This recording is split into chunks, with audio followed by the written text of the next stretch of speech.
بلکہ اس کے قدموں میں جا کر اپنی آنکھیں لگواتے ہیں۔ میرا خیال بات سمجھ میں آئی آپ کو؟ یہ ہے فاذکرونی اذکرکم کیا ہے؟ اللہ رب العزت اس کے نام کو زندہ کر دیتا ہے، اس کا نام دلوں میں ڈال دیتا ہے، اس کا نام ذہنوں میں ڈال دیتا ہے۔ میں میرے پیارے بھائیوں، میں عمرے کے لیے گیا، میں نے 22 عمرے کیے، میں نے کیا دیکھا؟ غلاف کعبہ کے اوپر، اس کے کونوں کے اوپر ایک چیز لکھی ہوئی تھی۔ وہ کیا لکھا تھا؟ یا حیو یا قیوم۔ کیا لکھا تھا؟ یا حیو یا قیوم۔ میں بڑا حیران ہوا، میں بڑا ہی حیران ہوا، یہ کیا معاملہ ہو گیا؟ میں تو دارالحسان میں وہاں پہ دیکھا لکھا ہوا تھا یا حیو یا قیوم۔ میں بڑا ہی حیران ہوا، میں نے کہا یہ ذکر تو دارالحسان میں ہوتا ہے، لیکن بات سمجھ میں ایک ضرور آئی کہ کوئی یہ ذکر خاص ہے جو خلاف کعبہ کے کونوں پر بھی یہ لکھا ہے یا حیو یا قیوم۔ پھر یہ سفر میرا جو ہے ختم نہیں ہوا، کیا ہوا؟ میں نے اصحاب بدر کا یہ مینار تو دیکھا ہوا تھا، مینارہ اصحاب بدر، لیکن خدا جانتا ہے مینارہ اصحاب بدر جو ہے وہ یہ بات میری بات پہ سمجھ آئی، یہ بنانے کی وجہ کوئی عام نہ تھی۔ وجہ کیا؟ کہ آپ بھی جب بدر کے میدان کی ساری تحقیق کریے، جب اس کی تاریخ کو پڑھیے تو پھر کیا ہوگا؟ بدر کے میدان کو جب آپ پڑھیں گے نا تو یقیناً آپ وہاں پہ کیا دیکھیں گے؟ کائنات کی سب سے اعلیٰ شخصیت ہے۔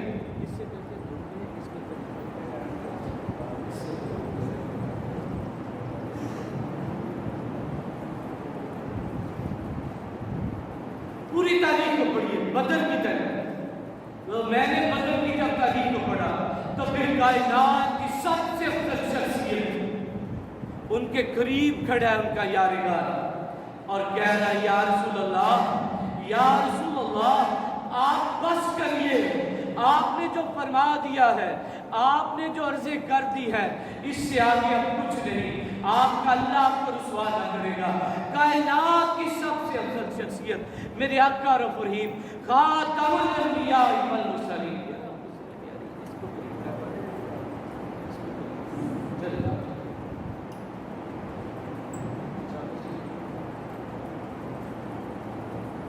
میرے آقا رب رحیم یا ایھا المزمل والے میرے آقا، یا ایھا المدثر والے میرے آقا، آپ سجدے میں جو کلام پڑھ رہے تھے، آپ تاریخ پڑھ کے دیکھیے تو آپ سجدے میں پڑھ رہے تھے یا حیو یا قیوم۔ میں جان گیا کہ صوفی برکت علی میرے مرشد کریم میاں مقصود احمد صاحب کے داتا محترم نے اس کو ایسے ہی جاری کیا نہیں ہے، انہیں پتا تھا یہاں دارالحسان میں یا حیو یا قیوم پڑھیں گے تو تاجدار کائنات کی تقلید ہوگی۔ سبحان اللہ۔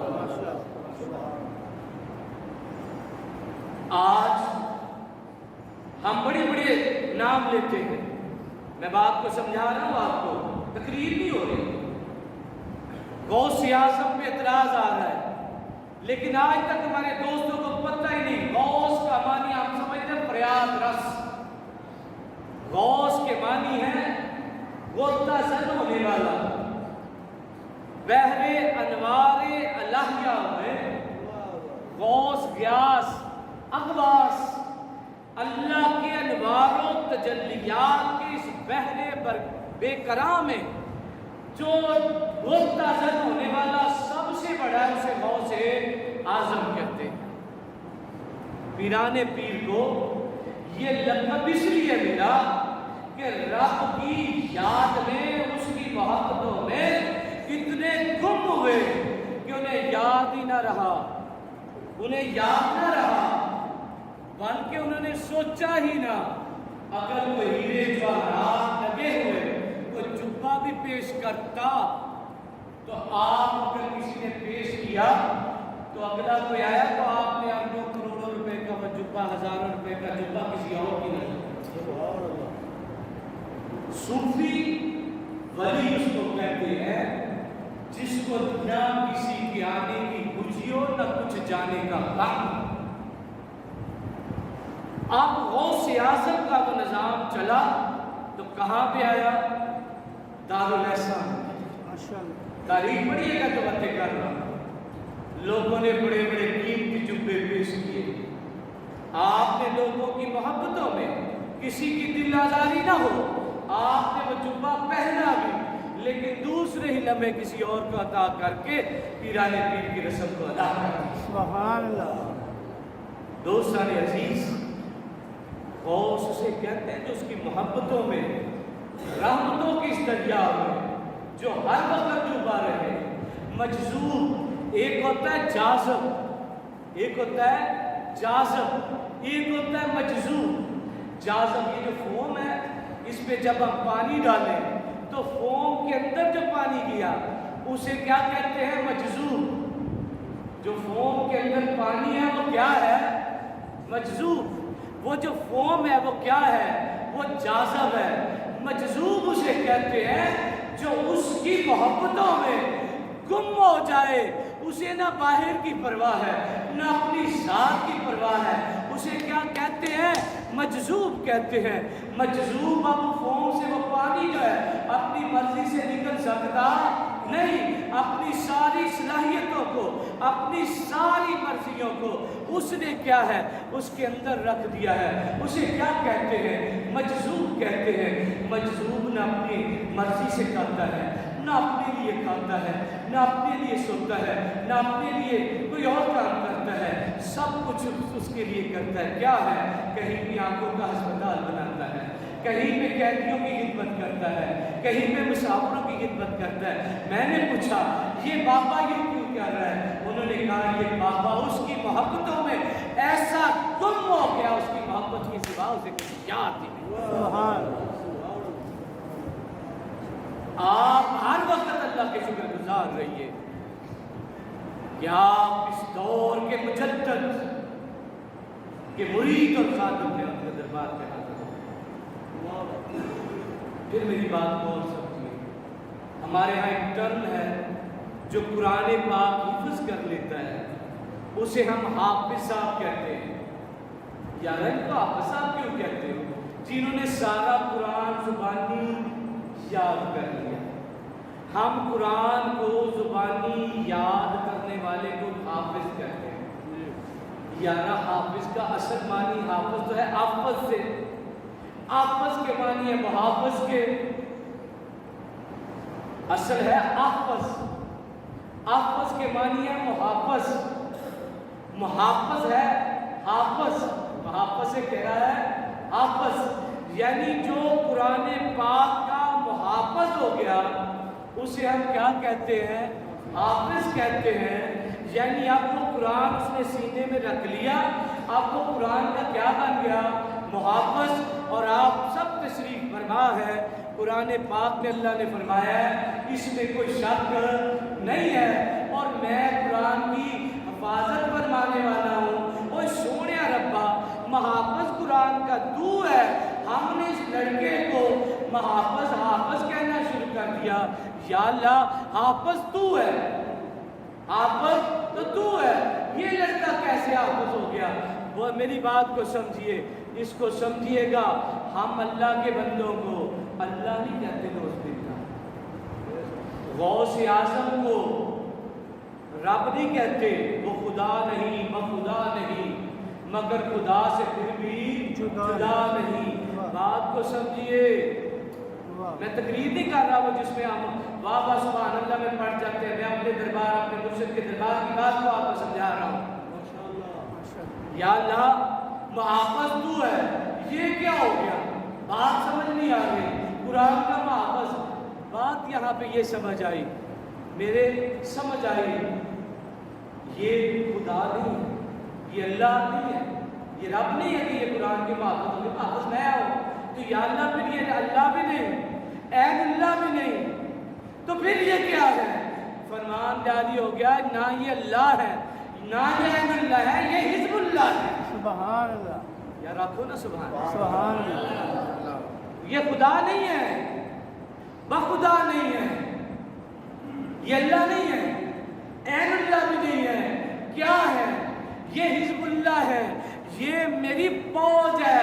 یا اللہ تیری یہ فوج کیا کر رہے ہیں، ان کی ڈیوٹی لگی، آپ یہ قرآن کی حفاظت کیا کریں۔ سبحان اللہ۔ میرے قرآن کو ان کی بھی ضرورت نہیں، لیکن چونکہ فَاذْكُرُونِی أَذْكُرْكُمْ، یہ میرا ذکر کرتے ہیں، یہ میرا قرآن پڑھتے ہیں، یہ میرا قرآن پڑھاتے ہیں، اس لیے کیا ہے کہ میں نے حزب اللہ اپنی جماعت میں شامل کر لیا ہے۔ اب یہ میری جماعت والے ہیں، اب یہ میرے دوست ہیں، اب یہ میرے ساتھی ہیں، اب یہ میرے قرآن کے محافظ ہیں۔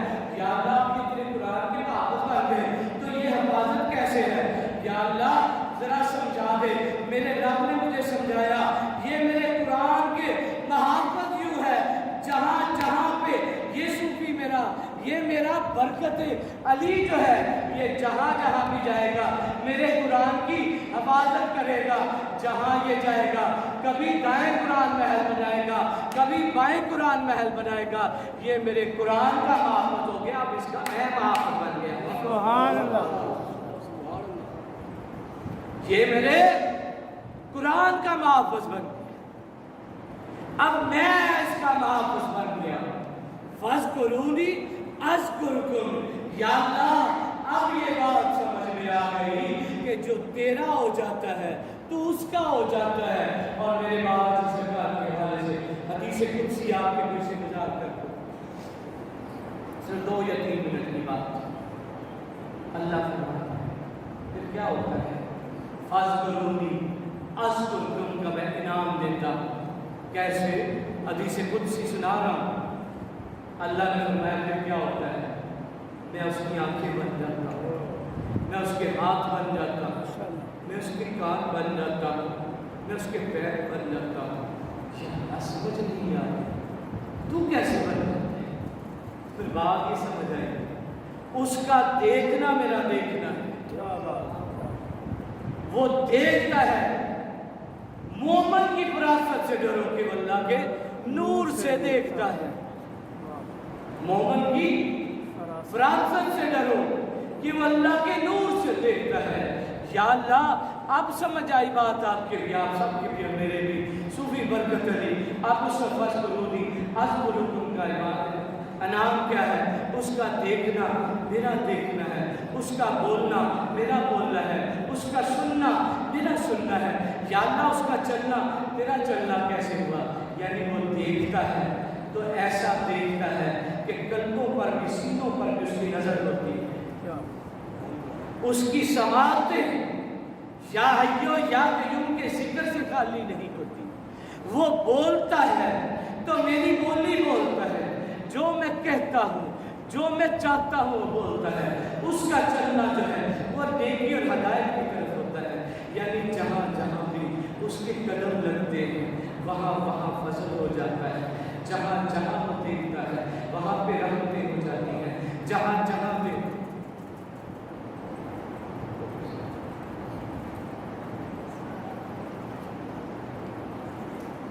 پانچن پال دن آتے ہیں،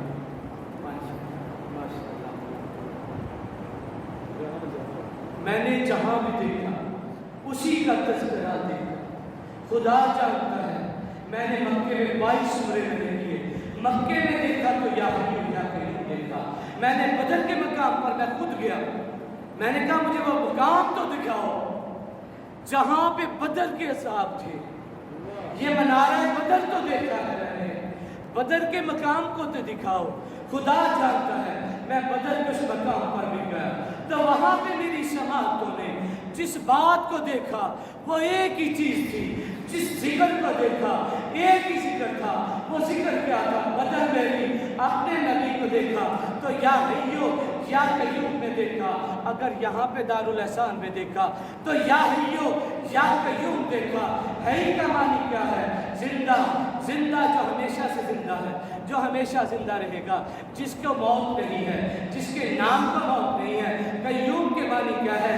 قائم ہے، جو نہ کبھی ڈولا ہے نہ کبھی گرے گا، جس کو گرنے کا ڈر ہی نہیں۔ میرے بیلیوں وہاں پہ میں نے یہ بات جانی، یہ منارہ بدر جو ہے نہ بدر والے ڈولیں گے، نہ بدر والے گریں گے، نہ بدر والوں کا موت ہے، کیونکہ آقا رب العالمین نے بدر والوں کو ساری بشارتیں دے دی، اور قرآن نے بھی وَلَا تَقُولُوا لِمَن يُقْتَلُ فِي سَبِيلِ اللَّهِ أَمْوَاتٌ بَلْ أَحْيَاءٌ وَلَٰكِن لَّا تَشْعُرُونَ۔ ان کو بھی زندہ فرما دیا، نہ وہ مریں گے، نہ بدر مرے گا، نہ اصحاب بدر کا یہ مینار ڈولے گا، اور نہ یہ دربار ڈولے گا، کیونکہ حی القیوم کے ساتھ جو جڑ جاتا ہے وہ حی القیوم کے فیض کا مظہر بن جاتا ہے۔ میرے مرشد کریم صوفی محمد برکت علی میرے آقا میرے مولا آپ نے یا حی یا قیوم کے اس ذکر کو ایسا امر کیا ہے، اور ان کے بعد خدا جانتا ہے، بڑی محنت کی میاں مقصود صاحب نے، خدا جانتا ہے نہ میرے مرشد کے نام کو کبھی کوئی زندہ ہے نہ ان کے نام کو، کیونکہ یہ بھی ولی ابن ولی ہے۔ اور میں کہتا ہوتا ہوں شیران دے پتر ہمیشہ شیر ہوا کرتے ہیں، شیران دے گھر کدی گدڑ جمے نہیں۔ اور آج کے جمعے کی یہ آخری بات کہ اللہ رب العزت میاں صاحب کے درجات کو بلند فرمائے، جو یہ کاف سے جو یہ کوشش دن رات کر رہے ہیں، قرآن کی حفاظت جن کے ذمہ لگ گئی ہے، ایک دائیں ہے اب ایک بائیں ہے، قرآن میں ہے تعمیر ہو رہا، اللہ اس حفاظت کو ان کی نسلوں میں سدا قائم سدا دائم رکھے، آمین ثم آمین۔